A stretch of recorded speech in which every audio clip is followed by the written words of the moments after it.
Students, നമ്മളിന്ന് നിങ്ങൾക്കെല്ലാവർക്കും Jains Excel കോളേജിൻ്റെ ഓൺലൈൻ ക്ലാസ്സിലേക്ക് എല്ലാവർക്കും സ്വാഗതം. എല്ലാവരുടെയും SLC റിസൾട്ട് വന്നു. നിങ്ങളെല്ലാവരും മികച്ച വിജയം കൈവരിച്ചു. +1 പഠിക്കുന്നതിനായിട്ട് നിങ്ങൾ അഡ്മിഷൻ എടുത്തേക്കാണ്. നിങ്ങളെല്ലാവരും തന്നെ സയൻസ് സബ്ജക്റ്റ് സെലക്ട് ചെയ്തതിൽ അതിയായ സന്തോഷമുണ്ട്. 3 വിഷയങ്ങളുള്ളതിൽ വെച്ച് നിങ്ങൾക്ക് ഏറ്റവും പഠിക്കാൻ എളുപ്പവും പിന്നീട് അങ്ങോട്ട് ഭാവിയിൽ വളരെയേറെ സ്കോപ്പും ഉള്ളൊരു സബ്ജക്റ്റാണ് സയൻസ്. അതിനെക്കുറിച്ച് നിങ്ങൾക്ക് അറിയാൻ പലരും പറഞ്ഞിട്ടുണ്ട്. അപ്പം ഞാൻ പഠിപ്പിക്കുന്ന വിഷയം ഫിസിക്സാണ്. ഫിസിക്സിനെ കുറിച്ച് പറയുകയാണെങ്കിൽ നിങ്ങൾക്ക് മുന്നിൽ ഒരു അഭിനന്ദ് സാർ നിങ്ങൾക്ക് ഒരു ഇൻട്രൊഡക്ഷൻ ക്ലാസ് എടുത്തതാണ്. എന്നാലും കുറച്ച് വാക്കുകൾ ഫിസിക്സ് സബ്ജക്റ്റിനെ കുറിച്ച് പറയാം. നിങ്ങൾ പഠിക്കുന്ന സയൻസ് പഠിക്കുന്നതിൽ വെച്ച് ഏറ്റവും കൂടുതൽ നിങ്ങളുടെ daily life, day to day ലൈഫുമായിട്ട് ഏറ്റവും കൂടുതൽ മിങ്കിൾ ചെയ്ത് നിൽക്കുന്ന സബ്ജക്റ്റ് എന്ന് പറഞ്ഞാൽ ഫിസിക്സാണ്. നിങ്ങൾ ചുറ്റുപാട് നിങ്ങൾ നോക്കിയാൽ മതി. നിങ്ങളുടെ ചുറ്റുപാടുമുള്ള ഏതൊരു ഫിനോമിനൻ എടുത്താലും ഏതൊരു എക്യുപ്മെൻ്റ് എടുത്താലും അതിനെല്ലാത്തിൻ്റെയും വർക്കിംഗ് പ്രിൻസിപ്പിളായിട്ട് വരുന്നത് ഫിസിക്സിനകത്ത് നിങ്ങൾ പഠിക്കുന്ന പ്രിൻസിപ്പിളാണ്. അതുകൊണ്ട് തന്നെ നമ്മുടെ ഡെയിലി ലൈഫിനകത്ത് ഏറ്റവും കൂടുതൽ യൂസ് ഉള്ള ഒരു സബ്ജക്റ്റുമാണ് ഫിസിക്സ് എന്ന് പറയുന്ന ഈ സബ്ജക്റ്റ്. ഫിസിക്സ് എന്ന സബ്ജക്റ്റിനെ കുറിച്ച് പറയുകയാണെങ്കിൽ പഠിക്കാൻ വളരെ എളുപ്പമാണ്. നിങ്ങൾക്കതിൽ അതായത് 10ാം ക്ലാസ് വരെ എല്ലാവർക്കും എളുപ്പമുള്ളതും പക്ഷേ +1 +2ലേക്ക് വരുമ്പം എല്ലാവർക്കും ബുദ്ധിമുട്ടേറിയതുമായിട്ടുള്ളൊരു സബ്ജക്റ്റായിട്ടാണ് സാധാരണ ഈ വിഷയം കാണുന്നത്. അതിലുള്ളൊരു സ്വാഭാവിക പ്രശ്നമെന്ന് പറയുന്നത് 10ാം ക്ലാസ് വരെ നിങ്ങൾക്ക് ഈ സബ്ജക്റ്റിനെ ഡീറ്റെയിൽ ആയിട്ട് ഒരു വകയും പഠിക്കാനില്ല. കുറച്ച് അങ്ങും ഇങ്ങുമുള്ള കുറച്ച് കാര്യങ്ങൾ, അത് ഓരോ ടോപ്പിക്കിൻ്റെ കുറച്ച് ശകലങ്ങൾ മാത്രം നിങ്ങൾ പഠിക്കുന്നു. അതും വലിയ ഡീറ്റെയിൽ ആയിട്ട് പഠിക്കുന്നില്ല. ജസ്റ്റ് ഒന്ന് ഇൻട്രൊഡക്ഷനും കുറച്ച് പുതിയ കാര്യങ്ങൾ ജസ്റ്റ് പരിചയപ്പെടുത്തി പോകുക മാത്രമേ ചെയ്യുന്നുള്ളൂ. നിങ്ങൾ ഡീറ്റെയിൽ ആയിട്ട് സബ്ജക്റ്റിലേക്ക് കടക്കുന്നില്ല. അതുകൊണ്ട് നിങ്ങൾ 10th വരെ ഈ സബ്ജക്റ്റ് വളരെ ഈസി ആയിരുന്നു. +1 +2 അല്ലെങ്കിൽ ഇനി അങ്ങോട്ടുള്ള പഠനത്തിൽ ഇതിൻ്റെ ഒരു പ്രോബ്ലം അല്ല, നിങ്ങൾ നേരിടാൻ പോകുന്ന ഒരു നിങ്ങൾക്ക് പ്രോബ്ലമായി തോന്നുന്ന ഒരു കാര്യമെന്ന് പറഞ്ഞാൽ സബ്ജക്റ്റ് അത്യാവശ്യം ഡീറ്റെയിൽ ആയി അത്യാവശ്യം ഡെപ്തിലേക്ക് ഇറങ്ങി നമ്മൾ പഠിക്കുകയാണ്. അങ്ങനെ പഠിക്കുമ്പോൾ നമുക്ക് അത്യാവശ്യം ഉണ്ടാവേണ്ട ക്വാളിറ്റീസ് എന്ന് പറഞ്ഞാൽ നമ്മൾ നല്ലതുപോലെ ഒബ്സർവേഷൻ, കാര്യങ്ങൾ നല്ലതുപോലെ മനസ്സിലാക്കുന്ന ഒബ്സർവേഷൻ സ്കില്ല് ഉള്ള വിദ്യാർത്ഥികളായിരിക്കണം. ഒരു ടീച്ചർ ഒരു ക്ലാസ്സിൽ ഒരു സബ്ജക്റ്റ് അല്ലെങ്കിൽ ഒരു ഏരിയ പറയുമ്പോൾ, ഒരു എക്യുപ്മെൻ്റ് പറയുമ്പോൾ അത് നമുക്ക് ആ ഒരു സംഗതി നമുക്ക് മനസ്സിൽ ഇമാജിൻ ചെയ്യാൻ പറ്റണം. ഇമാജിനേഷൻ പവർ വേണം. അതുപോലെ മാത്തമാറ്റിക്സ് അത്യാവശ്യം കൈകാര്യം ചെയ്യാനുള്ള ഒരു സ്കില്ല് നിങ്ങൾക്ക് ഉണ്ടാവണം. ഈ 3 സ്കില്ലും ഉണ്ട് എങ്കിൽ നിങ്ങൾക്ക് വളരെ എളുപ്പത്തിൽ പഠിക്കാവുന്ന ഒരു സബ്ജക്റ്റാണ് ഫിസിക്സ്. നിങ്ങൾ പഠിക്കാൻ പാടുന്ന നിങ്ങൾ പറയുമെങ്കിലും മറ്റ് സബ്ജക്റ്റ് പഠിക്കാൻ വേണ്ടി നിങ്ങൾ എടുക്കുന്ന സമയത്തിൻ്റെ 4/1 സമയം കൊണ്ട് നമുക്ക് ഫിസിക്സ് വളരെ ഈസി ആയിട്ട് പഠിക്കാം. ഒറ്റ കണ്ടീഷൻ, കാണാതെ പഠിക്കാൻ നിൽക്കരുത്. കാണാതെ പഠിക്കാൻ നിൽക്കുകയാണ് എങ്കിൽ വളരെ ടഫായിരിക്കും. കാര്യങ്ങൾ എന്താണ് ഏതാണെന്ന് മനസ്സിലാക്കി അത് വച്ചുകൊണ്ട് നമ്മളതായിട്ടുള്ള പ്രാക്ടിക്കൽ നോളജിൽ കാര്യങ്ങൾ അസസ് ചെയ്തെടുത്ത് നമ്മളതായിട്ടുള്ള വേർഡ്സിൽ കാര്യങ്ങൾ എക്സ്പ്രസ് ചെയ്യാൻ ശ്രമിച്ചു കഴിഞ്ഞാൽ ഇതുപോലെ ഈസി ആയിട്ട് സിമ്പിളായിട്ടും പഠിക്കാൻ പറ്റുന്ന മറ്റൊരു വിഷയവുമില്ല. കാര്യം എല്ലാ ടോപ്പിക്കുകളും കണക്ട് ചെയ്താണ് പോകുന്നത്. ബേസിക്സ് ക്ലിയർ ആണ് എങ്കിൽ നിങ്ങൾക്ക് അവിടെ നിന്ന് കണക്ട് ചെയ്ത് എത്ര ഹൈ ലെവലിലേക്ക് വേണമെങ്കിലും പഠിച്ച് കയറി പോകാൻ പറ്റും. ഒരു പ്രശ്നവും ഒരു ബുദ്ധിമുട്ടും നിങ്ങൾക്ക് ഉണ്ടാകത്തില്ല. അപ്പം കാണാതെ പഠിക്കാൻ ഒരിക്കലും ശ്രമിക്കരുത്. പ്രത്യേകിച്ച് ഈ സബ്ജക്റ്റ് കാണാതെ പഠിക്കാൻ ശ്രമിക്കരുത്. കാര്യങ്ങൾ എന്തൊക്കെയാണെന്ന് മനസ്സിലാക്കുക. ഓരോന്നും എന്തുകൊണ്ട് അങ്ങനെ വന്നു, എന്തുകൊണ്ട് ഇങ്ങനെ സംഭവിച്ചു, എന്താണ് അതിന് പിന്നിലുള്ള ലോജിക്ക്, എന്താണ് അതിന് പിന്നിൽ എന്തൊക്കെ കാര്യങ്ങൾ ഒളിഞ്ഞു കിടപ്പുണ്ട്, എന്തൊക്കെയാണ് അതിൻ്റെ ബേസിക് കൺസെപ്റ്റുകൾ, അതിൻ്റെ പിന്നിൽ എന്തൊക്കെ പോയിന്റുകളുണ്ട്, ഇങ്ങനെ ഓരോന്നും വേർതിരിച്ച് എന്താണ് ഏതാണെന്ന് മനസ്സിലാക്കി പഠിക്കുകയാണ് എങ്കിൽ നിങ്ങൾക്ക് വളരെ സ്മൂത്തായി വളരെ ഈസിയായി ഫുൾ മാർക്ക് വേണമെങ്കിലും ഈസിയായിട്ട് സ്കോർ ചെയ്യാവുന്ന ഒരു സബ്ജക്റ്റാണ്. ഇനി +1 നിങ്ങൾ പഠിക്കുന്ന ഫിസിക്സ് ചാപ്റ്റേഴ്സിനെ കുറിച്ച് ജസ്റ്റ് ഒന്ന് പരിചയപ്പെടുത്താം. എല്ലാ വിഷയങ്ങളെയും പോലെ ഫിസിക്സും 2 ടെക്സ്റ്റ് ആയിട്ടാണ് നിങ്ങൾക്ക് ഉള്ളത്. അതിൽ പാർട്ട് 1 ടെക്സ്റ്റിനകത്തുള്ള 8 സബ്ജക്റ്റുകളെ കുറിച്ചാണ് 8 ചാപ്റ്റേഴ്സാണ് ഈ എഴുതിയിട്ടേക്കുന്നത്. 8 ചാപ്റ്ററുകളാണ് നിങ്ങളെ പാർട്ട് 1 ടെക്സ്റ്റിലുള്ളത്. പാർട്ട് 2-ൽ 7 ചാപ്റ്റർ, അങ്ങനെ മൊത്തം നിങ്ങൾക്ക് 15 ചാപ്റ്ററുകൾ വരും. അതിൽ പാർട്ട് 1ലെ ചാപ്റ്റേഴ്സ് എന്ന് പറഞ്ഞാൽ ഫസ്റ്റ് ചാപ്റ്റർ ഫിസിക്കൽ വേൾഡ്. ഈ ചാപ്റ്ററിനെ കുറിച്ച് ജസ്റ്റ് ഒന്ന് പരിചയപ്പെടുത്തുകയാണെങ്കിൽ ഇതൊരു ഇൻട്രൊഡക്ടറി ചാപ്റ്റർ മാത്രമാണ്. അതായത് നിങ്ങൾ സയൻസ് പഠിക്കാനായിട്ട് വരുന്നു. അപ്പോൾ എന്താണ് സയൻസ്, എന്താണ് ഫിസിക്സ്, സയൻസിൻ്റെ ഒറിജിൻ എങ്ങനെയാണ്, ഫിസിക്സിൻ്റെ സ്കോപ്പ്, നേച്ചറും സ്കോപ്പും എന്തൊക്കെയാണ്, ഫിസിക്സ് പഠിക്കുന്നതുകൊണ്ട് നിങ്ങൾക്ക് എന്തൊക്കെ ഉപയോഗങ്ങളുണ്ട്, അതിനകത്തുള്ള കുറേ സയൻറ്റിസ്റ്റുകളുടെ പേരും അങ്ങനെ കുറച്ച് കാര്യങ്ങൾ പരിചയപ്പെടുത്തുന്ന ഒരു ഇൻട്രൊഡക്ടറി ചാപ്റ്ററാണ് ഫിസിക്കൽ വേൾഡ് എന്ന് പറയുന്ന first chapter. Second chapter units and measurements. ഒരു ഫിസിക്കൽ ക്വാണ്ടിറ്റി എന്താണ്, നമുക്ക് അതിനെ എങ്ങനെയൊക്കെ മെഷർ ചെയ്യാം, അതിൻ്റെ യൂണിറ്റുകൾ എന്തൊക്കെയാണ്, അങ്ങനെ കുറച്ച് കാര്യങ്ങൾ. നിങ്ങളതിൽ യൂണിറ്റ് സിസ്റ്റം, യൂണിറ്റ് സിസ്റ്റം ഒക്കെ എന്താണ് കൊച്ചു ക്ലാസ്സുകളിൽ പഠിച്ചിട്ടുണ്ട്. ചില കൂടെ ഡീറ്റെയിൽ ആയിട്ട് ഇവിടെ പഠിക്കുന്നു. തേർഡ് ചാപ്റ്റർ എന്ന് പറഞ്ഞാൽ ഫുള്ളി നിങ്ങൾ 8th and 9th ചാപ്റ്ററിൽ പഠിച്ച കാര്യങ്ങളാണ്. Motion in a straight line, അതായത് distance, displacement, speed, velocity, acceleration തുടങ്ങിയ കാര്യങ്ങൾ അവിടെ നിങ്ങൾ പഠിച്ചതിനേക്കാളും കുറച്ചും കൂടെ ഒന്ന് സ്റ്റാൻഡർഡൈസ് ചെയ്ത കാര്യങ്ങളെ മനസ്സിലാക്കാൻ ഇവിടെ നിങ്ങൾ ശ്രമിക്കുന്നു. അതാണ് third chapter, motion in a straight line. Fourth chapter motion in a plane. ഇതിനകത്ത് നിങ്ങൾ വെക്റ്റർ എന്ന് പറയുന്നൊരു പുതിയ ടോപ്പിക്കും, ക്വാണ്ടിറ്റീസ് ആണ് വെക്റ്റർ ക്വാണ്ടിറ്റികൾ. ജസ്റ്റ് കേട്ടിട്ടുണ്ടാവും, അതിനെ ഡീറ്റെയിൽ ആയിട്ട് മനസ്സിലാക്കുന്നു. പിന്നെ 2 ടൈപ്പ് മോഷൻ, പ്രൊജക്റ്റൈൽ മോഷനും സർക്കുലർ മോഷനും. Fifth one laws of motion. പകുതിയിലേറെ കാര്യങ്ങൾ നിങ്ങൾ നേരത്തെ പഠിച്ചതാണ്. ന്യൂട്ടൻ്റെ 3 ലോസ് ഓഫ് ലോസും പിന്നെ law of conservation of linear movement, friction തുടങ്ങിയ കാര്യങ്ങൾ. Sixth one work, energy and power. ഈ മൂന്ന് കാര്യങ്ങളെക്കുറിച്ച് മനസ്സിലാക്കുക. സെവൻത് വൺ നിങ്ങളെ സംബന്ധിച്ചുള്ള ഒരു പുതിയ ചാപ്റ്ററാണ്. ഇതുവരെയായിട്ടും ഇതിൻ്റെ ഒരു ആസ്പെക്റ്റുകളും നിങ്ങൾ ഒരു ക്ലാസ്സുകളിലും പഠിച്ചിട്ടില്ല. 3 ഡയമെൻഷണൽ മോഷൻ, അതുമായി ഡീൽ ചെയ്ത് വരുന്ന കാര്യങ്ങളാണ്. System of particles and rotational motion. 3 dimensional motion എന്താണെന്ന് നമ്മൾ വഴിയെ പരിചയപ്പെടാം. ജസ്റ്റ് ഒന്ന് പറഞ്ഞു. 8th ഗ്രാവിറ്റേഷൻ നിങ്ങൾ ഓൾറെഡി ജസ്റ്റ് ആൻഡ് ഇക്വേഷൻ കാര്യങ്ങളും പഠിച്ചിട്ടുണ്ട്. ന്യൂട്ടൻ്റെ യൂണിവേഴ്സൽ ലോ ഒക്കെ പഠിച്ചിട്ടുണ്ട്. ഈ 8 എണ്ണമാണ് നിങ്ങൾ പാർട്ട് 1 ടെക്സ്റ്റിനകത്ത് പഠിക്കുന്ന ചാപ്റ്ററുകൾ. ഈ 8 ചാപ്റ്ററുകളും ഫിസിക്സിലെ ഒരു മെയിൻ ബ്രാഞ്ചായ മെക്കാനിക്സുമായി ബന്ധപ്പെട്ടതാണ്. ഫിസിക്സിലെ ഒരു മെയിൻ ബ്രാഞ്ചാണ് മെക്കാനിക്സ് എന്ന് പറയുന്നത്. ഈ മെക്കാനിക്സിലെ പോർഷനുകളാണ് ഈ 8 എണ്ണം. എന്താണ് മെക്കാനിക്സ്? പറഞ്ഞ പോലെ ഫിസിക്സിലെ ഒരു മെയിൻ ബ്രാഞ്ചാണ്. It deals with the study of motion. മോഷനുമായി കുറിച്ച് പഠിക്കുന്ന, അത് ലിവിങ് ആവാം നോൺ ലിവിങ് ആവാം, മാസ്സുള്ള ഏതൊരു ബോഡി ആയാലും അത് മൂവ് ചെയ്യുന്നതിനെ കുറിച്ച്, അതിൻ്റെ മോഷനുമായി ബന്ധപ്പെട്ട് പഠിക്കുന്ന ഒരു മെയിൻ ബ്രാഞ്ചാണ് മെക്കാനിക്സ്. നിങ്ങൾ പാർട്ട് 2വിനകത്തും ഫ്ലൂയിഡ്സിൻ്റെ മോഷൻ പഠിക്കുന്നുണ്ട്, ഓസിലേറ്ററി മോഷൻ പഠിക്കുന്നുണ്ട്, വേവ് മോഷൻ പഠിക്കുന്നുണ്ട്. അപ്പം നിങ്ങൾ +1 ഫിസിക്സിനകത്ത് ഏകദേശം ഒരു 70 അല്ലെങ്കിൽ 75% ചാപ്റ്ററുകളും മെക്കാനിക്സ് പോർഷനാണ്. മെക്കാനിക്സ് ആയതുകൊണ്ട് തന്നെ കുഴപ്പവുമുണ്ട്. മോഷനുമായി ബന്ധപ്പെട്ട ആയതുകൊണ്ട് ക്വസ്റ്റ്യനുകൾ, ആപ്ലിക്കേഷൻ ലെവൽ ക്വസ്റ്റ്യനുകൾ എങ്ങനെ വേണോ ഉണ്ടാക്കാൻ പറ്റും. പ്രോബ്ലംസ് ഇഷ്ടംപോലെ കയറി വരും. കാര്യം മോഷൻ ആയതുകൊണ്ട് പ്രോബ്ലം എങ്ങനെ വേണോ ഫിക്സ് ചെയ്യാൻ പറ്റും. അതുകൊണ്ട് സൂക്ഷിച്ച് പഠിക്കേണ്ട ചാപ്റ്ററുകളാണ് എല്ലാം മോഷനുമായി ബന്ധപ്പെട്ട, മെക്കാനിക്സുമായി ബന്ധപ്പെട്ട ചാപ്റ്ററുകൾ. പിന്നെ ഒരു സെക്ഷനും കൂടെ ഉള്ളൂ, തെർമോഡൈനാമിക്സ്. ഒരു 3 ചാപ്റ്ററുകൾ തെർമോഡൈനാമിക്സ് ഉണ്ട്. ഇതാണ് നിങ്ങളുടെ ടോട്ടൽ ചാപ്റ്റർ, 15 ചാപ്റ്റർ. ഓക്കെ, അപ്പോൾ ഇന്നത്തെ ക്ലാസ്സിൽ നമുക്ക് ഫസ്റ്റ് ചാപ്റ്ററായ ഇൻട്രൊഡക്ടറി ചാപ്റ്ററായ ഫിസിക്കൽ വേൾഡ് നമുക്ക് തുടങ്ങി വയ്ക്കാം. ഞാൻ ആദ്യമേ പറഞ്ഞു, ഇതൊരു ഇൻട്രൊഡക്ടറി ചാപ്റ്റർ ആണ്. ഇതിനകത്ത് കണ്ടന്റുകൾ ഒന്നും തന്നെ ഇല്ല. എന്താണ് സയൻസ്, എന്താണ് ഫിസിക്സ്, ഫിസിക്സിൻ്റെ നേച്ചർ എന്താണ്, പിന്നെ ഫണ്ടമെന്റൽ ഫോഴ്സസ് ഇൻ നേച്ചർ, പ്രകൃതിയിൽ കാണപ്പെടുന്ന അടിസ്ഥാന ബലങ്ങൾ, ഫണ്ടമെന്റൽ ഫോഴ്സുകൾ ഏതൊക്കെയാണ്, പിന്നെ ബേസിക് ലോസ്, കൺസർവേഷൻ ലോസ് ആയിട്ടൊരു 4 ലോസിനെയും നമ്മൾ പരിചയപ്പെടുന്നു. നിങ്ങൾ സ്കൂള് ഇപ്പോൾ തുറക്കാത്ത സാഹചര്യമാണ്. പിന്നീട് സ്കൂൾ തുറക്കുകയാണെങ്കിൽ ചിലപ്പോൾ കഴിഞ്ഞ വർഷങ്ങളിൽ എല്ലാ വർഷങ്ങളിലും ഈ ചാപ്റ്ററുകൾ മിക്കവാറും സ്കൂളിൽ പഠിപ്പിക്കാറില്ല. കുട്ടികൾക്ക് സെമിനാർ ആയിട്ടോ അല്ലെങ്കിൽ അസൈൻമെൻറ്റ് ടോപ്പിക്കായിട്ടോ കൊടുക്കാറേ ഉള്ളൂ. കാര്യം ഈ ചാപ്റ്ററിൽ നിന്ന് മാക്സിമം നിങ്ങളുടെ ഫൈനൽ എക്സാമിന് 1 മാർക്ക്, ഒരു ഫസ്റ്റ് ക്വസ്റ്റ്യൻ 1 മാർക്കിൻ്റെ ഒറ്റ ക്വസ്റ്റ്യൻ മാത്രം എക്സ്പെക്റ്റ് ചെയ്താൽ മതി. ആകെ 1 മാർക്ക് മാത്രമേ ഈ ചാപ്റ്ററിൽ നിന്നുള്ളൂ. അതുകൊണ്ട് തന്നെ ഇത് മിക്കവാറും സ്കൂളിൽ പഠിപ്പിക്കത്തില്ല. ഒരു ഇൻട്രൊഡക്ടറി ചാപ്റ്റർ അതുകൊണ്ട് പഠിപ്പിക്കത്തില്ല. സെമിനാർ ആയിട്ടോ അസൈൻമെൻ്റ് ആയിട്ടോ നിങ്ങൾക്ക് നൽകത്തേ ഉള്ളൂ. നമുക്കിതിലേക്ക് കടക്കാം. Physical world. നമുക്ക് വളരെ പണ്ട് കാലം തൊട്ട് തന്നെ മനുഷ്യന് അവന് ചുറ്റുമുള്ള ലോകത്തെക്കുറിച്ച് വളരെയേറെ കൗതുകമുണ്ടായിരുന്നു. നിങ്ങൾ ഹിസ്റ്ററിയിൽ പലയിടത്തും പഠിച്ച കാര്യങ്ങളാണ്.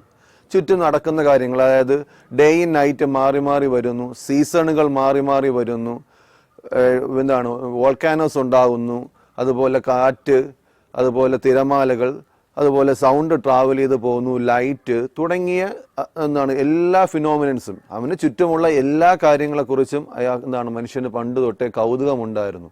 ആ കൗതുകത്തിൽ കൂടിയാണ് മനുഷ്യൻ ഡെവലപ്പ് ചെയ്യാൻ തുടങ്ങിയത്. ആ ഡെവലപ്മെൻറ്റിൽ കൂടിയാണ് സയൻസ് ഡെവലപ്പ് ചെയ്യാൻ തുടങ്ങിയത്. ആ ഡെവലപ്മെൻ്റാണ് ഇന്ന് കാണുന്ന നമ്മളെ സ്റ്റേറ്റിലേക്ക് കാര്യങ്ങൾ എത്തിച്ചത്. അപ്പോൾ എന്താണ് സയൻസിൻ്റെ പ്രസക്തി? മനുഷ്യന് അവന് ചുറ്റും നടക്കുന്ന കാര്യങ്ങൾ, അവൻ്റെ സറൗണ്ടിങ്സിനെ കുറിച്ച് അറിയാനുള്ള അവൻ്റെ കൗതുകം കൊണ്ട് എത്തിച്ചതാണ് സയൻസ് എന്ന് പറയുന്ന ഒരു മേഖലയിലേക്ക്. എന്താണ് സയൻസ് എന്ന ടേം? സയൻസ് എന്ന ഈ ടേം ഡിറൈവ് ചെയ്തത് സയൻറ്റിയ എന്ന് പറയുന്ന ഒരു ലാറ്റിൻ വേർഡിൽ നിന്നുമാണ് സയൻസ് എന്ന ഈ ടേം ഡിറൈവ് ചെയ്യപ്പെട്ടത്. സയൻസ് ഒരു ഇംഗ്ലീഷ് ടേമാണ്. സയൻറ്റിയ എന്ന് പറയുന്നത് ഒരു ലാറ്റിൻ വേർഡാണ്. ഓക്കെ, ഈ ലാറ്റിൻ ലാംഗ്വേജിൽ സയൻറ്റിയ എന്ന ഈ വേർഡിൻ്റെ മീനിങ് എന്ന് പറഞ്ഞാൽ ടു നോ, അറിയുക. അതായത് science means a knowledge. Science എന്ന് പറഞ്ഞാൽ നോളജ് ആണ്, അറിവാണ്. അപ്പോൾ സയൻസ് എന്ന് പറയുന്ന English term, the term is derived from a Latin word scientia which means to know. അതുപോലെ നമ്മൾ പണ്ടുള്ള, അതായത് ഇന്ത്യക്കാർ ഉപയോഗിച്ചിരുന്ന ഏർലി ലാംഗ്വേജസ്, അതായത് സാൻസ്ക്രിറ്റിലും സയൻസിന് ഈക്വലൻ്റ് ആയിട്ടുള്ള ടേം ഉണ്ട്, വിജ്ഞാൻ എന്ന് പറയും. വിജ്ഞാൻ എന്ന ആ ടേമിൻ്റെ മീനിങ്ങും നോളജ് എന്നാണ്, അറിവെന്നാണ്. ഓക്കെ, അപ്പം അറിവ് എന്നാണ് സയൻസ് എന്ന് പറഞ്ഞാൽ. അറിയാൻ ശ്രമിക്കുക, മനുഷ്യൻ്റെ അറിയാനുള്ള ആഗ്രഹങ്ങൾ, അവനെക്കുറിച്ചും അവൻ്റെ ചുറ്റുപാടുകളെക്കുറിച്ചും അവന് സ്വന്തം ശരീരത്തെക്കുറിച്ചും അതിൽ നടക്കുന്ന എല്ലാ കാര്യങ്ങളെക്കുറിച്ചും ഇങ്ങനെ മനുഷ്യനെ അറിയാനുള്ള കൗതുകങ്ങൾ കൊണ്ടെത്തിച്ച ഒരു ബ്രാഞ്ച് അല്ലെങ്കിൽ ഒരു സബ്ജക്റ്റാണ് സയൻസ് എന്ന് പറയുന്നത്. ഈ സയൻസിന് ഇഷ്ടംപോലെ ഘടകങ്ങളുണ്ടെന്ന് നിങ്ങൾ കൊച്ചു ക്ലാസ്സുകളിൽ പഠിച്ചിട്ടുണ്ട്. അതിലൊരു പ്രധാനപ്പെട്ട ഘടകമാണ് ഫിസിക്സ് എന്ന് പറയുന്നത്. ഇനി സയൻസിനെ കുറിച്ച് നിങ്ങൾ ജസ്റ്റ് ഒന്ന് പറയുകയാണെങ്കിൽ, science is a systematic attempt to understand natural phenomena in as much detail and depth as possible and we use the knowledge so gained to predict, to modify and to control the phenomena. എന്ന് പറഞ്ഞാൽ ഒരു ഫിനോമിനയെക്കുറിച്ച് എത്രത്തോളം ഡീറ്റെയിലും ഡെപ്തുമായി നമുക്ക് knowledge acquire ചെയ്യാൻ പറ്റുമോ അത്രയും ഡീറ്റെയിലും ഡെപ്തിലും നമ്മൾ knowledge acquire ചെയ്തിട്ട് ആ നോളജുകൾ ഉപയോഗിച്ചുകൊണ്ട് ആ ഫിനോമിനെ ഒന്ന് മോഡിഫൈ ചെയ്യാൻ, ആ ഫിനോമിനെ പ്രെഡിക്റ്റ് ചെയ്യാൻ, അതിനെ ഒന്ന് കൺട്രോൾ ചെയ്യാൻ ശ്രമിക്കുന്നു. ഇതാണ് നമ്മൾ സയൻസിൽ കൂടെ ചെയ്യാൻ ശ്രമിക്കുന്നത്. അത് ഏത് ഫിനോമിനോ ആവാം, ഫിസിക്കൽ ഫിനോമിനൻസ് ആവാം, കെമിക്കൽ ഫിനോമിനൻസ് ആവാം, ബയോളജിക്കൽ ഫിനോമിനൻസ് ആവാം, എന്തോണോ ആവാം. അതിനെ എല്ലാത്തിനെയും നമ്മൾ ഡീറ്റെയിൽ ആയിട്ട് മനസ്സിലാക്കാൻ ശ്രമിച്ചിട്ട് ആ അറിവ് ഉപയോഗിച്ച് അതിനെ കൺട്രോൾ ചെയ്യാനും അതിനൊന്ന് മോഡിഫൈ ചെയ്യാനും അതിനെ ഒന്ന് പ്രെഡിക്റ്റ് ചെയ്യാനും നമ്മൾ ശ്രമിക്കുകയാണ് സയൻസിൽ കൂടെ ചെയ്യുന്നത്. സയൻസിൽ ഏത് കാര്യമായാലും നമ്മൾ ചെയ്യുന്നത് സയൻറ്റിഫിക് മെത്തേഡുകളിൽ കൂടിയാണ്. സയൻസിൽ നമ്മൾ ഓരോ കൺക്ലൂഷനിൽ എത്തിച്ചേരുന്നത്. ആ സയൻറ്റിഫിക് മെത്തേഡിൽ ഒബ്സർവേഷൻസ് ഉണ്ട്, തിങ്കിങ് ഉണ്ട്, ഇൻഫറൻസ് ഡ്രോ ചെയ്യലുണ്ട്, ക്വാളിറ്റേറ്റീവ് ആൻഡ് ക്വാണ്ടിറ്റേറ്റീവ് അനാലിസിസുകളുണ്ട്. അങ്ങനെ കുറേ പ്രൊസീജിയറിൽ കൂടിയുള്ള സയൻറ്റിഫിക് മെത്തേഡിൽ കൂടി നമ്മൾ എന്ത് ചെയ്യുന്നു, ഒരു ഫിനോമിനനെ മനസ്സിലാക്കി അതിലൊരു മെയിൻ കൺക്ലൂഷനിലേക്ക് എത്തിച്ചേരുന്നു. ഓക്കെ, അപ്പോൾ സയൻസിനെ കുറിച്ചുള്ള ജസ്റ്റ് ഒരു ഇൻട്രൊഡക്ഷൻ നിങ്ങൾക്ക് കിട്ടി എന്ന് വിചാരിക്കുന്നു. അപ്പോൾ അതിൽ നിങ്ങൾ മെയിനായിട്ടും അറിയേണ്ടത് സയൻറ്റിയ എന്ന ലാറ്റിൻ വേർഡിൽ നിന്നുമാണ് ഡിറൈവ് ചെയ്യപ്പെട്ടത്. ഈ വേർഡിൻ്റെ മീനിങ് ടു നോ, അതായത് സയൻസ് മീൻസ് നോളജ്. ഓക്കെ, ഇനി നമ്മൾ ഫിസിക്സ് എന്ന ഈ ടേമിനെ കുറിച്ച്, ഫിസിക്സ് എന്ന സബ്ജക്റ്റിനെ കുറിച്ചും ഫിസിക്സ് എന്ന ടേം എവിടെ നിന്നുണ്ടായി, എന്താണ് ഫിസിക്സിൻ്റെ മീനിങ്ങും എന്ന് അറിയാൻ പോവുകയാണ്. ഫിസിക്സ് ഒരു ഗ്രീക്ക് വേർഡിൽ നിന്നുമാണ് ഫിസിക്സ് എന്ന ടേം ഡിറൈവ് ചെയ്യപ്പെട്ടത്. ഈ ഗ്രീക്ക് വേർഡിൻ്റെ മീനിങ് എന്ന് പറഞ്ഞാൽ നേച്ചർ എന്നാണ്. അപ്പം നേച്ചർ എന്ന മീനിങ് വരുന്ന ഒരു ഗ്രീക്ക് വേർഡിൽ നിന്നുമാണ് ഫിസിക്സ് എന്ന ടേം ഡിറൈവ് ചെയ്യപ്പെട്ടത്. അതായത് physics is the study of nature and natural phenomenon. പ്രകൃതിയെക്കുറിച്ചും പ്രകൃതിയിൽ നടക്കുന്ന ഓരോ പ്രതിഭാസങ്ങളെക്കുറിച്ചുമുള്ള പഠനമാണ് എന്തെന്ന് പറഞ്ഞാൽ ഫിസിക്സ് എന്ന് പറയുന്നത്. ഈ സബ്ജക്റ്റിൽ കൂടെ നിങ്ങൾ ഇതുവരെ അറിയാൻ ശ്രമിച്ചതും അതാണ്. നിങ്ങളെ ചുറ്റുപാടും നടക്കുന്ന ഓരോ ഫിസിക്കൽ ചേഞ്ചുകളും പ്രകൃതിയുമായി ബന്ധപ്പെട്ട ഓരോ കാര്യങ്ങളും അതിൽ നടക്കുന്ന ഓരോ ഫിനോമിനാസിനെ കുറിച്ച് മനസ്സിലാക്കുകയാണ് ഈ സബ്ജക്റ്റിൽ കൂടെ നിങ്ങൾ ഇതുവരെ അറിയാൻ ശ്രമിച്ചത്. ഇനി അങ്ങോട്ട് അറിയാൻ പോകുന്നതും അത് തന്നെയാണ്. ഇനി അങ്ങോട്ടുള്ള ക്ലാസ്സുകളിൽ കുറച്ചും കൂടെ വിശാലമായി വിശദമായി നിങ്ങൾ അതിലേക്ക് ഇറങ്ങിച്ചെന്ന്, ആഴത്തിൽ ഇറങ്ങിച്ചെന്ന് പഠിക്കാൻ ശ്രമിക്കുകയാണ്. ഓക്കെ, ഇനി നിങ്ങൾ ആ ടെക്സ്റ്റ് ബുക്ക് കൈ കിട്ടും, അല്ലെങ്കിൽ ഇപ്പോൾ നിങ്ങൾ നോട്ടാരിയിൽ അയച്ചു തരാം. അതിനകത്ത് കുറേ സയൻറ്റിസ്റ്റുകളുടെ പേരും അവരുടെ മേജർ ഫൈൻഡിങ്സും അവർ ഏത് രാജ്യക്കാരുമാണെന്നൊരു ടേബിൾ കൊടുത്തിട്ടുണ്ട്. അത്യാവശ്യം ജസ്റ്റ് ഒന്ന് ഇപ്പോൾ വേറെ എന്താണ് ജോലി പഠിക്കാൻ അത്രയ്ക്ക് വലിയ കണ്ടന്റുകളൊന്നുമില്ല. അതുകൊണ്ട് അതൊക്കെ ഒന്ന് നോക്കി കണ്ട് മനസ്സിലാക്കാം. ഫിസിക്സിലെ സയൻറ്റിസ്റ്റുകൾ ഏതൊക്കെയാണ്, അവരുടെ മേജർ ഫൈൻഡിങ്സ് എന്തൊക്കെയാണ്, അവർ ഏതൊക്കെ രാജ്യക്കാരാണെന്നുള്ളത് അതൊക്കെ ജസ്റ്റ് ഒന്ന് വായിച്ചു വിട്ടാൽ മാത്രം മതി. അതിൽ വേറെ കാര്യങ്ങളൊന്നുമില്ല. ഇതിലെ മെയിൻ കാര്യം എന്ന് പറഞ്ഞ് നമുക്ക് പോവേണ്ടത്, ഈ ചാപ്റ്ററിലെ മെയിൻ ടോപ്പിക് എന്ന് പറയുന്നത് ഫണ്ടമെന്റൽ ഫോഴ്സസ് ഇൻ നേച്ചർ.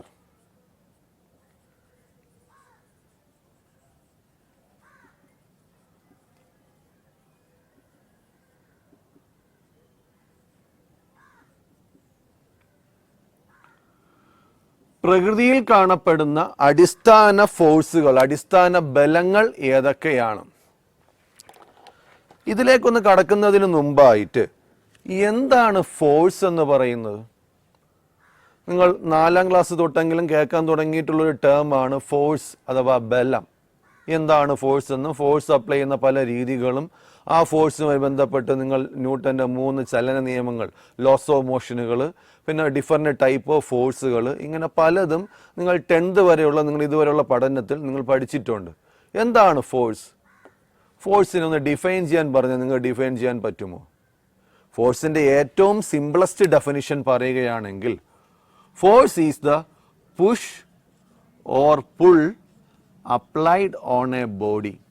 ഒരു ബോഡിയിൽ നിങ്ങൾ അപ്ലൈ ചെയ്യുന്ന പുഷ് അല്ലെങ്കിൽ പുൾ, പുഷിംഗ് ഇഫക്റ്റ് അല്ലെങ്കിൽ പുള്ളിംഗ് ഇഫക്റ്റ്, അതിനെ വിളിക്കുന്ന പേരാണ് സിംപ്ലി ഫോഴ്സ് എന്ന് പറഞ്ഞാൽ. ഇത് വളരെ സിമ്പിളായിട്ടുള്ള ഏറ്റവും ലോ ലെവലിൽ, ഏറ്റവും മൈന്യൂട്ട് ലെവലിൽ പറയാവുന്ന ഒരു ബേസിക് ഡെഫിനിഷനാണ്. Force is the push or pull applied on a body. ഇനി നിങ്ങൾ പഠിച്ച ന്യൂട്ടൻ്റെ ഫസ്റ്റ് ലോ ഓഫ് മോഷൻ വച്ചുകൊണ്ട് ഫോഴ്സിന് ഒരു മിനിമം സ്റ്റാൻഡേർഡ് ആയിട്ടുള്ള ഡെഫിനിഷൻ കൊടുക്കാൻ പറ്റും. ന്യൂട്ടൻ്റെ ഫസ്റ്റ് ലോ ഓഫ് മോഷൻ ഓർമ്മയുണ്ടാകും എന്ന് വിചാരിക്കുന്നു. എന്തായാലും ജസ്റ്റ് ഒന്ന് ആ ഫസ്റ്റ് ലോ ഓഫ് മോഷൻ ഒന്ന് ഓർമ്മപ്പെടുത്താം. എന്താണ് ന്യൂട്ടൻ്റെ first law? Every body continues in a state of rest or uniform motion unless it is compelled by an external unbalanced force. Every body continues in its state of rest or uniform motion unless it is compelled by an external unbalanced force. Malayalam മീഡിയംകാർക്ക് മലയാളത്തിൽ പറഞ്ഞാൽ, അസന്തുലിതമായ ഒരു ബാഹ്യബലം പ്രയോഗിക്കാത്തിടത്തോളം കാലം എല്ലാ വസ്തുക്കളും അവരുടെ സ്ഥിരാവസ്ഥയിലോ സമചലനത്തിലോ തുടരുന്നതായിരിക്കും. ഇതാണ് ന്യൂട്ടൻ്റെ ഫസ്റ്റ് ലോ. ഈ ഫസ്റ്റ് ലോ വച്ചുകൊണ്ട് നമുക്ക് ഫോഴ്സിനെ ഡിഫൈൻ ചെയ്യാൻ പറ്റും. എങ്ങനെ ഡിഫൈൻ ചെയ്യാം? ആ സ്റ്റേറ്റ്മെൻറ്റ് തന്നെ, ആ സ്റ്റേറ്റ്മെൻറ്റ് ഒന്ന് തിരിച്ച് പറഞ്ഞാൽ മതി. ഒരു ബോഡിയുടെ സ്റ്റേറ്റ് ഓഫ് റെസ്റ്റ് അല്ലെങ്കിൽ യൂണിഫോം മോഷൻ ചേഞ്ച് ഉണ്ടാവാൻ കാരണമായിട്ടുള്ളത് എന്താണോ അതിനെ വിളിക്കുന്ന പേരാണ് ഫോഴ്സ് എന്ന് പറഞ്ഞത്. Force is that which changes or tends to change the state of rest or uniform motion of a body. കാര്യം എല്ലാ ബോഡിയിലേക്കും ഫോഴ്സ് അപ്ലൈ ചെയ്താൽ ഉടനെ തന്നെ അതിൻ്റെ സ്റ്റേറ്റ് ഓഫ് റെസ്റ്റിന് ചേഞ്ച് ഉണ്ടാകാൻ നിർബന്ധമില്ല. അതുകൊണ്ടാണ് force is that which changes or tends to change, change ചെയ്യാൻ ശ്രമിക്കുന്നു, tends to change the state of rest or uniform motion of a body. Okay, ഇനി ഏതൊക്കെയാണ് നമ്മളെ നേച്ചറിലുള്ള ഫണ്ടമെന്റൽ ഫോഴ്സുകൾ? ഫസ്റ്റ് ഫോഴ്സ് എന്ന് പറയുന്നത് ഗ്രാവിറ്റേഷണൽ ഫോഴ്സ്. നിങ്ങൾ ഓൾറെഡി കേട്ടിട്ടുള്ള, ഓൾറെഡി പഠിച്ചിട്ടുള്ള ഫോഴ്സ്, ഗ്രാവിറ്റേഷണൽ ഫോഴ്സ്. ഇനി ഈ ഫോഴ്സ് കേൾക്കുമ്പോൾ ഒരു ചെറിയ മിസ്അണ്ടർസ്റ്റാൻഡിങ് ഒരുവിധമുള്ള കുട്ടികൾക്കെല്ലാം വരാറുണ്ട്. കാര്യം ഗ്രാവിറ്റേഷണൽ, ഗ്രാവിറ്റി എന്ന് കേൾക്കുമ്പോൾ നിങ്ങളെ മനസ്സിൽ എല്ലാവരും വിചാരിക്കുന്നത് ഇത് എർത്ത് ഒരു ബോഡിയിൽ കൊടുക്കുന്ന കാര്യം. എർത്തിൻ്റെ ഒരു മെയിൻ ക്വാളിറ്റിയാണ് ഗ്രാവിറ്റി. എന്താണ്? എർത്ത് എല്ലാ ബോഡീസിനെയും അതിൻ്റെ സെൻറ്ററിലേക്ക് അട്രാക്റ്റ് ചെയ്യുന്നു. അപ്പം എർത്ത് അട്രാക്റ്റ് ചെയ്യുന്ന, എർത്ത് മാത്രം അട്രാക്റ്റ് ചെയ്യുന്ന ഫോഴ്സ് ഓഫ് അട്രാക്ഷൻ ആണ് ഗ്രാവിറ്റി എന്നാണ് എല്ലാവരും വിചാരിച്ച് വെച്ചേക്കുന്നത്. ഒരുവിധമുള്ളവരല്ല. അതൊരു തെറ്റിദ്ധാരണയാണ്, കറക്റ്റ് അതല്ല. മാസ് ഉള്ള ഏത് രണ്ട് ബോഡികൾ തമ്മിലും ഒരു ഫോഴ്സ് ഓഫ് അട്രാക്ഷൻ ഉണ്ട്. ആ ഫോഴ്സ് ഓഫ് അട്രാക്ഷനെ വിളിക്കുന്ന പേരാണ് ഗ്രാവിറ്റേഷണൽ ഫോഴ്സ് എന്ന് പറയുന്നത്. It is the force of mutual attraction between any two objects by virtue of their masses. മാസുകൾ കാരണത്താൽ രണ്ട് ബോഡികൾ തമ്മിലുള്ള മ്യൂച്വൽ അട്രാക്ഷനെ വിളിക്കുന്ന പേരാണ് ഗ്രാവിറ്റേഷണൽ ഫോഴ്സ്. ആവാം, എന്ത് വേണോ ആവാം, ഒരൊറ്റ കണ്ടീഷൻ, അവയ്ക്ക് മാസ് വേണം. മാസ് ഉള്ള രണ്ട് ബോഡികൾ തമ്മിലുള്ള ഫോഴ്സ് ഓഫ് അട്രാക്ഷനാണ് ഗ്രാവിറ്റേഷൻ. ഇപ്പം ഫോർ എക്സാമ്പിൾ ഞാനും ഈ പേനയും തമ്മിലൊരു ഫോഴ്സ് ഓഫ് അട്രാക്ഷൻ നിലനിൽക്കുന്നുണ്ട്. പക്ഷേ ആ ഫോഴ്സ് വളരെ വീക്ക് ആയതുകൊണ്ട് ഈ പേനയുടെ അടുത്തേക്ക് മൂവ് ചെയ്യുകയോ ഞാൻ ഈ പേനയുടെ അടുത്തേക്ക് മൂവ് ചെയ്യുകയോ ചെയ്യുന്നില്ല. എർത്തിനെ പോലെയുള്ള സണ്ണിനെ പോലെയുള്ള ഹെവി ബോഡീസിൽ എന്താണ് ഈ ഫോഴ്സ് സിഗ്നിഫിക്കൻ്റ് ആണ്. അപ്പം ഇങ്ങനെയുള്ള മൈക്രോസ്കോപ്പിക് മീൻസ് ഹെവി ബോഡികൾ മാത്രമേ ഗ്രാവിറ്റേഷണൽ ഫോഴ്സ് സിഗ്നിഫിക്കൻ്റ് ആയിട്ട് കാണിക്കുന്നുള്ളൂ. മൈക്രോസ്കോപ്പിക് പാർട്ടിക്കിൾസ്, മാസ് കുറഞ്ഞ പാർട്ടിക്കിൾസ് എല്ലാം തന്നെ ഇതൊരു വീക്ക് ഫോഴ്സ് ആണ്. അതുകൊണ്ട് ഇതിൻ്റെ ഇൻഫ്ലുവൻസ് അവിടെ നിങ്ങൾക്ക് കാണാൻ സാധിക്കത്തില്ല. ഓക്കെ, അപ്പം മാസ് ഉള്ള രണ്ട് ബോഡികൾ തമ്മിലുള്ള ഫോഴ്സ് ഓഫ് അട്രാക്ഷൻ വിളിക്കുന്ന പേരാണ് ഗ്രാവിറ്റേഷണൽ ഫോഴ്സ്. ഇതൊരു യൂണിവേഴ്സൽ ഫോഴ്സ് ആണ്. സെക്കൻഡ് വൺ, രണ്ടാമത്തെ ഫോഴ്സ് ഇലക്ട്രോ മാഗ്നറ്റിക് ഫോഴ്സ്.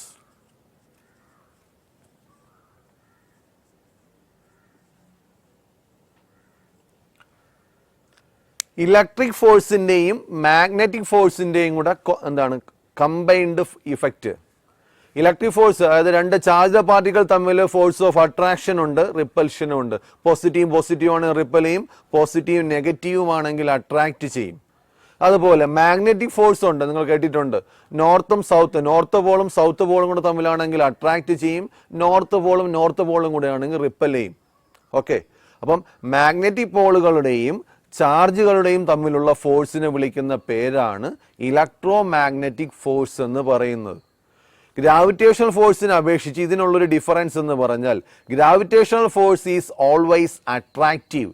ഇതിൽ ആകെ ഒരു ഒറ്റ കേസേ ഉള്ളൂ, എല്ലാ ഗ്രാവിറ്റേഷണൽ ഫോഴ്സുകളും അട്രാക്റ്റീവ് ആണ്. അതേസമയം ഇലക്ട്രോ മാഗ്നറ്റിക് ഫോഴ്സ് എന്ന് പറഞ്ഞാൽ എയ്തർ അട്രാക്റ്റീവ് ഓർ റിപ്പൾസീവ്. അത് അട്രാക്റ്റീവുമാവാം റിപ്പൾസീവുമാവാം. ഓക്കെ, ഇനി തേർഡ് ഫോഴ്സ് പറയുകയാണ് എങ്കിൽ മൂന്നാമത്തെ ഫോഴ്സ് നമുക്കൊന്ന് പരിചയപ്പെടാം. Strong nuclear force.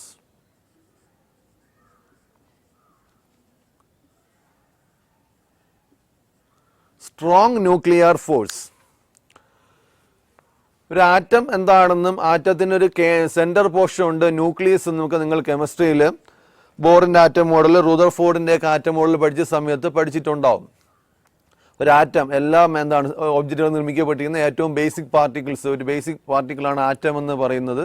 ആറ്റത്തിനൊരു centre portion ഉണ്ട്, അതിനെ വിളിക്കുന്ന പേര് ന്യൂക്ലിയസ് എന്ന് പറയും. ഇതിപ്പോൾ ഒരു ആറ്റം ആണെങ്കിൽ ആറ്റത്തിനകത്തൊരു സെന്റർ പോർഷൻ, ഇതാണ് ന്യൂക്ലിയസ് എന്ന് പറയുന്നത്. ഈ ന്യൂക്ലിയസിനകത്ത് നിങ്ങൾക്ക് പ്രോട്ടോണുകളെയും ന്യൂട്രോണുകളെയും കാണാൻ സാധിക്കും, ഇല്ലേ? ഇലക്ട്രോണുകൾ ഇതിന് ചുറ്റും ഓർബിറ്റുകളിലായിട്ട് ഇലക്ട്രോണുകൾ റിവോൾവ് ചെയ്തുകൊണ്ടിരിക്കുന്നു. ഇവിടെ ഇലക്ട്രോണുകൾ, ന്യൂക്ലിയസിനകത്ത് പ്രോട്ടോണിനെയും ന്യൂട്രോണിനെയും നിങ്ങൾക്ക് കാണാൻ സാധിക്കും. ഇനി ഈ ഒരു ആറ്റത്തെക്കുറിച്ച് ജസ്റ്റ് ഒന്ന് പറയാം. ആറ്റത്തിന്റെ വലിപ്പത്തെക്കുറിച്ചും അതിൽ ന്യൂക്ലിയസിന്റെ വലിപ്പത്തെക്കുറിച്ച് ജസ്റ്റ് ഒന്ന് പരിചയപ്പെടുത്താൻ വേണ്ടി ഒരു എക്സാമ്പിൾ പറയാം. നിങ്ങളൊരു ഫുട്ബോൾ ഗ്രൗണ്ട് കൺസിഡർ ചെയ്യുക. ആ ഒരു ഫുട്ബോൾ ഗ്രൗണ്ട് ആണ് ആറ്റമെങ്കിൽ അതിൻ്റെ സെന്ററിൽ നിങ്ങൾ ഫുട്ബോൾ വച്ചാൽ, ഫുട്ബോൾ കളിക്കുന്ന പന്ത് ആ സെന്ററിൽ കൊണ്ടുവച്ചാൽ അത്ര മാത്രമേ ഉള്ളൂ ന്യൂക്ലിയസ് എന്ന് പറയുന്നത്. ഒരു ആറ്റം ഫുട്ബോൾ ഗ്രൗണ്ടിന് അത്രയും വലിപ്പമുണ്ടെങ്കിൽ അതിൻ്റെ സെൻറ്ററിൽ ഇരിക്കുന്ന ബോളാണ് ന്യൂക്ലിയസ് എന്ന് പറയുന്നത്. ഒരു ആറ്റത്തിൽ മേജർ പോർഷനും എം ടി സ്പേസ് ആണ്. മേജർ സ്പേസും എം ടി സ്പേസ്, വാക്കൻ സ്പേസ് ആയിട്ടാണ് കിടക്കുന്നത്. ആകെ ഒരു ബോളിൻ്റെ അത്ര വലിപ്പമേ ന്യൂക്ലിയസിനുള്ളൂ. ഇനി അവിടെ ഒരു ചെറിയ പ്രശ്നമുണ്ട്. ഈ ന്യൂക്ലിയസിനകത്ത് പ്രോട്ടോണും ന്യൂട്രോണും ഇതിനെ കമ്പൈൻഡ് ആയിട്ട് ന്യൂക്ലിയോൺസ് എന്ന് പറയും. ഈ ന്യൂക്ലിയോണുകൾ ഇത്ര ചെറിയ സൈസുള്ള ഈ ന്യൂക്ലിയസിനകത്ത് എക്സിസ്റ്റ് ചെയ്യുകയാണ്. അതിൽ പ്രോട്ടോൺ ചാർജ്ഡ് പാർട്ടിക്കിളാണ്, ന്യൂട്രോൺ ന്യൂട്രൽ ആണ്. നിങ്ങൾ പഠിച്ചിട്ടുണ്ട്, പ്രോട്ടോണിന്റെ ചാർജ് പോസിറ്റീവാണ്, ന്യൂട്രോൺ ന്യൂട്രൽ ആണ്, ചാർജ് ഇല്ല. അപ്പോൾ ഒരു എക്സാമ്പിൾ, ഞാനിപ്പോൾ ഒരു അറ്റോമിക് നമ്പർ 10 ഉള്ള ഒരു എലമെന്റ് എടുക്കുകയാണ്. അറ്റോമിക് നമ്പർ 10 ആണെങ്കിൽ അതിനകത്ത് 10 പ്രോട്ടോൺസ് കാണും. ഓക്കെ, അതിൻ്റെ മാസ് നമ്പർ ഇപ്പോൾ ഒരു 21 ആണെന്ന് വെച്ചോ. അങ്ങനെയാണെങ്കിൽ ഇതിനകത്ത് 11 ന്യൂട്രോണുകളെ നിങ്ങൾക്ക് കാണാൻ സാധിക്കും. കെമിസ്ട്രി പഠിച്ചിട്ടുണ്ട്, അതിന് എങ്ങനെ കിട്ടിയെന്നുള്ളതൊക്കെ നിങ്ങൾക്ക് അറിയാം എന്ന് വിശ്വസിക്കുന്നു. അപ്പം അറ്റോമിക് നമ്പർ 10 മാസ് നമ്പർ 21 ഉള്ള ഒരു എലമെന്റ് ആണ് എങ്കിൽ അതിനകത്ത് 10 പ്രോട്ടോൺസും 11 ന്യൂട്രോൺസും ഉണ്ട്. ഈ 21 ന്യൂക്ലിയോൺസ് ഈ ന്യൂക്ലിയസ് എന്ന് പറയുന്ന ഒരു ചെറിയ സ്പേസ്, ഒരു ആറ്റം എന്ന് പറഞ്ഞാൽ ഇൻവിസിബിൾ ആണ്. അപ്പോൾ ആ ഇൻവിസിബിൾ ആയിട്ടുള്ള ആറ്റം ഫുട്ബോൾ ഗ്രൗണ്ടിൻ്റെ അത്രയും വലിപ്പമുണ്ടെങ്കിൽ ബോളിൻ്റെ അത്ര വലിപ്പമേ ന്യൂക്ലിയസിനുള്ളൂ. അപ്പോൾ ന്യൂക്ലിയസ് എത്രത്തോളം മൈന്യൂട്ട് ആണെന്നുള്ളത് നിങ്ങളൊന്ന് ഇമാജിൻ ചെയ്യുക. ആ മൈന്യൂട്ട് സ്ഥലത്താണ് ഈ 21 ന്യൂക്ലിയോൺസ് ഇരിക്കുന്നത്. അവിടെ ഒരു പ്രശ്നമുള്ള എന്താണ്? ന്യൂട്രോൺസ് വിഷയമില്ല, കാര്യം ചാർജ് ഇല്ലാത്തതുകൊണ്ട് ഇൻ്ററാക്ഷൻ ഇല്ല. പക്ഷേ പ്രോട്ടോൺസിന് ചാർജ് ഉണ്ട്, പോസിറ്റീവ്. അപ്പോൾ 2 പ്രോട്ടോൺ അടുത്തടുത്ത് വന്നാൽ പ്രോട്ടോണുകൾ തമ്മിൽ ഇൻ്ററാക്ട് ചെയ്യും, കാര്യം പോസിറ്റീവും കൂടെ റിപ്പൽ ചെയ്യും. അപ്പം ഇവ തമ്മിൽ ഇൻ്ററാക്ട് ചെയ്യാം. അപ്പം അങ്ങനെയാണെങ്കിൽ ഈ 21 ന്യൂക്ലിയോൺസും കൂടെ ഇതിനകത്ത് ഒതുങ്ങി നിൽക്കത്തില്ല, കാര്യം റിപ്പൾസീവ് ഫോഴ്സ് ഉള്ളത് കൊണ്ട്. ഇലക്ട്രോസ്റ്റാറ്റിക് ഫോഴ്സ്, അതായത് പോസിറ്റീവ് ചാർജുകൾ തമ്മിൽ റിപ്പൽ ചെയ്യും. ആ റിപ്പൾസീവ് ഫോഴ്സ് ഉള്ളത് കൊണ്ട് ഈ 21 ന്യൂക്ലിയോൺസിനും ഇതിനകത്ത് ഇരിക്കുക എന്ന് പറഞ്ഞാൽ വളരെ ബുദ്ധിമുട്ടായിരിക്കും. പക്ഷേ ഈ 21 ന്യൂക്ലിയോൺസിനെയും ഇതിനകത്ത് പിടിച്ചു നിർത്തുന്ന വളരെ സ്ട്രോങ് ആയിട്ടുള്ള ഫോഴ്സാണ് സ്ട്രോങ് ന്യൂക്ലിയർ ഫോഴ്സ് എന്ന് പറയുന്നത്. Strong nuclear force is the force which binds the nucleons in a nucleus. ഒരു ആറ്റത്തിൻ്റെ ന്യൂക്ലിയസിനകത്ത് ന്യൂക്ലിയോണുകളെ ബൈൻഡ് ചെയ്യുക എന്ന് പറഞ്ഞാൽ കവർ ചെയ്യുക, പിടിച്ചു നിർത്തുക.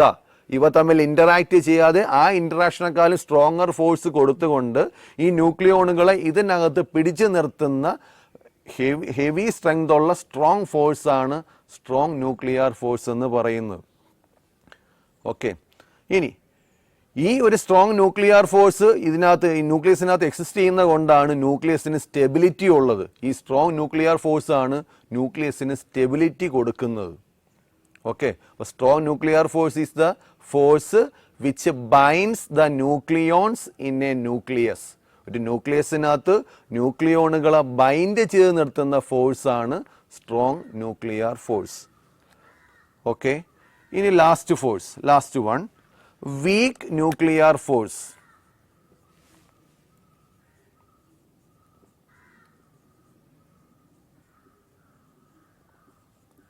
വീക്ക് ന്യൂക്ലിയർ ഫോഴ്സ് വരികയാണ്, ഇതിനെക്കുറിച്ച് പറയുകയാണെങ്കിൽ ചില പ്രത്യേക സയൻറ്റിഫിക് പ്രോസസ്സുകളിൽ മാത്രമാണ് നിങ്ങൾക്ക് ഈ ഫോഴ്സിനെ കാണാൻ സാധിക്കുന്നത്.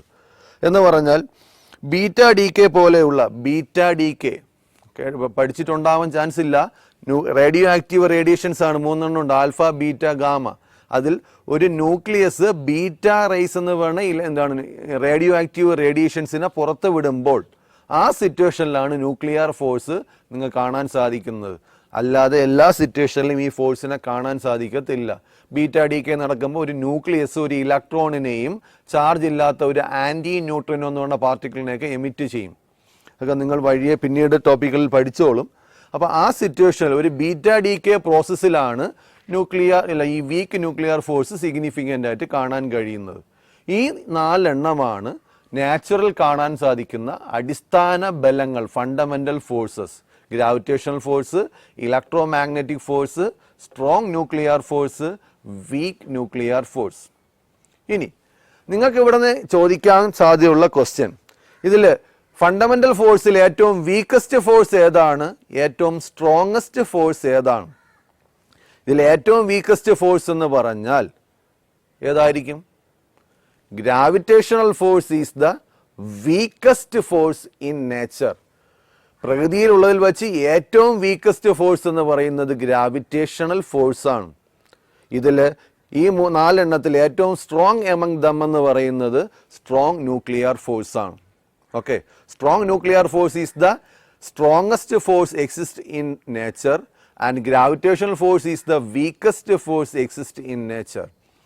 ഇതിൻ്റെ സ്ട്രെങ്ത് വൈസിൽ ഡിക്രീസിങ് ഓർഡറിൽ അറേഞ്ച് ചെയ്താൽ ഏറ്റവും highest force strong nuclear force, second highest എന്ന് പറഞ്ഞാൽ ഇലക്ട്രോ മാഗ്നറ്റിക് ഫോഴ്സ് ആണ്, third highest weak nuclear force and ഏറ്റവും ലോവസ്റ്റ് ഫോഴ്സ്, ഏറ്റവും വീക്കസ്റ്റ് ഫോഴ്സ് എന്ന് പറയുന്നത് ഗ്രാവിറ്റേഷണൽ ഫോഴ്സ്. ഇതാണ് അതിൻ്റെ ഓർഡർ. ഏറ്റവും സ്ട്രെങ്ത് കൂടിയത് സ്ട്രോങ് ന്യൂക്ലിയർ ഫോഴ്സ്, അതിനേക്കാളും ജസ്റ്റ് സ്ട്രെങ്ത് കുറവ് ഇലക്ട്രോ മാഗ്നറ്റിക് ഫോഴ്സ്, അതിനേക്കാളും കുറവ് വീക്ക് ന്യൂക്ലിയർ ഫോഴ്സ്, ഏറ്റവും വീക്കസ്റ്റ് ഫോഴ്സ് ഗ്രാവിറ്റേഷണൽ ഫോഴ്സ്. ഈ ഓർഡർ ഒന്ന് ശ്രദ്ധിക്കുക. ചിലപ്പോൾ ഈ ഫോഴ്സുകൾ തന്നിട്ട് ഇതിൻ്റെ അസെൻഡിങ് ഓർഡറിൽ അല്ലെങ്കിൽ ഡിസെൻഡിങ് ഓർഡറിൽ അറേഞ്ച് ചെയ്യാൻ പറയും. ഓക്കെ, ഇനി ഈ ഏരിയയിൽ നിന്ന് എക്സ്പെക്ട് ചെയ്യാവുന്ന മറ്റൊരു ക്വസ്റ്റ്യൻ, ഇതിൽ ഏതാണ് ഹയസ്റ്റ് റേഞ്ച് ഉള്ള ഫോഴ്സ്? ഏതാണ് ഷോർട്ടസ്റ്റ് റേഞ്ച് ഉള്ള ഫോഴ്സ്? ഓക്കെ, റേഞ്ച് എന്ന് പറഞ്ഞാൽ ആ ഫോഴ്സ് അപ്ലൈ ചെയ്യുന്ന, ആ ഫോഴ്സ് നിലനിൽക്കുന്ന ഡിസ്റ്റൻസിനെ വിളിക്കുന്ന പേരാണ്.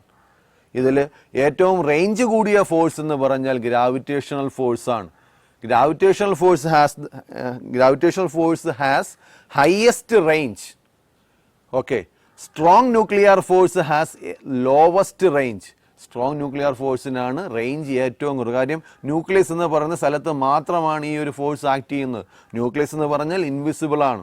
ഈ സ്ട്രോങ് ന്യൂക്ലിയർ ഫോഴ്സിൻ്റെ റേഞ്ച് എന്ന് പറയുകയാണെങ്കിൽ ഇതിൻ്റെ റേഞ്ച് അപ്രോക്സിമേറ്റ്ലി ഒരു ന്യൂക്ലിയസിൻ്റെ, ഒരു ആറ്റത്തിൻ്റെ സൈസ്, അതായത് 10⁻⁻15 മീറ്റർ ആണ് സ്ട്രോങ് ന്യൂക്ലിയർ ഫോഴ്സിൻ്റെ റേഞ്ച് എന്ന് പറയുന്നത്. സ്ട്രോങ് ന്യൂക്ലിയർ ഫോഴ്സിൻ്റെ റേഞ്ച് 10⁻15 മീറ്റർ. ഗ്രാവിറ്റേഷണൽ ഫോഴ്സിൻ്റെ റേഞ്ച് പറഞ്ഞാൽ ഇൻഫിനിറ്റി എന്ന് പറയാം. എത്ര ഡിസ്റ്റൻസ് വേണോ പോവാം. അപ്പോൾ ഏറ്റവും റേഞ്ച് കൂടിയ ഫോഴ്സ് ഗ്രാവിറ്റേഷണൽ ഫോഴ്സാണ്. പക്ഷേ ഏറ്റവും വീക്കസ്റ്റ് ഫോഴ്സും ഗ്രാവിറ്റേഷണൽ ഫോഴ്സാണ്. ഏറ്റവും ഹയസ്റ്റ് ഫോഴ്സ് എന്ന് പറഞ്ഞാൽ സ്ട്രോങ് ന്യൂക്ലിയർ ഫോഴ്സാണ്. പക്ഷേ ഒരു ഷോർട്ട് റേഞ്ച് ഫോഴ്സാണ് സ്ട്രോങ് ന്യൂക്ലിയർ ഫോഴ്സ്. അപ്പം ഇന്നത്തെ ക്ലാസ്സിൽ നമ്മൾ പരിചയപ്പെട്ടത് എന്താണ് സയൻസ്, എന്താണ് ഫിസിക്സ്, അതിൽ ഫസ്റ്റ് ചാപ്റ്ററിൽ വരുന്ന ഫണ്ടമെൻ്റൽ ഫോഴ്സസ് ഇൻ നേച്ചർ എന്ന് പറഞ്ഞ 4 ടോപ്പിക്കുകൾ. ഇത്രയും നിങ്ങൾക്ക് മനസ്സിലായെന്ന് വിചാരിക്കുന്നു. അതിൽ നിങ്ങൾ എക്സാം പോയിന്റ് ഓഫ് വ്യൂവിൽ ഏറ്റവും കൂടുതൽ ശ്രദ്ധിക്കേണ്ടത് ഈ ഫണ്ടമെൻ്റൽ ഫോഴ്സസ് ഇൻ നേച്ചർ, ഇതിൻ്റെ ഓർഡർ, ഇതിൻ്റെ റേഞ്ച്, കാര്യങ്ങൾ, ഏറ്റവും ഹയസ്റ്റ് ഏതാണ്, വീക്കസ്റ്റ് ഏതാണ്, ഇത്തരം കാര്യങ്ങൾ മനസ്സിലായെന്ന് പ്രതീക്ഷിക്കുന്നു. Thank you students.